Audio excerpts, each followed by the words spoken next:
ចំណាយថវិកាច្រើនសម្រាប់ការទូទាត់ប្រចាំខែមែនទេសូមកុំបារម្ភធនាគារ KDSB ពិតជាអាចផ្ដល់ជូនលោកអ្នកបាន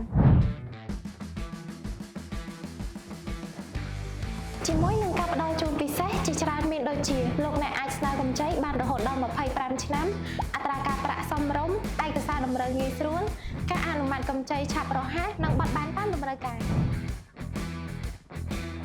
ប្រញាប់ឡើងសូមធ្វើការដាក់ស្នើឥណទានមកកាន់ធនាគារ KDSB ឥឡូវនេះសម្រាប់ព័ត៌មានបន្ថែម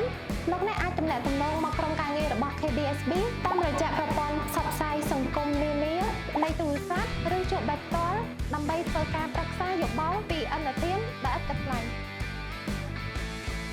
នាងខ្ញុំសូមជម្រាបផងដែរថាសម្រាប់ឥណទានគេហដ្ឋានឬឥណទានអាជីវកម្មដែលផ្ទេរមកពីគ្រឹះស្ថានហិរញ្ញវត្ថុផ្សេងលែងជាបញ្ហាធនាគារ KDSB នឹងផ្ដល់កម្ចីបត់បែនទៅតាមតម្រូវការរបស់អតិថិជនជាមួយនឹងរយៈពេលកម្ចីរហូតដល់25ឆ្នាំធនាគារឯកទេស KB ដេហានមាគ៌ាហិរញ្ញវត្ថុថ្មីរបស់លោកអ្នក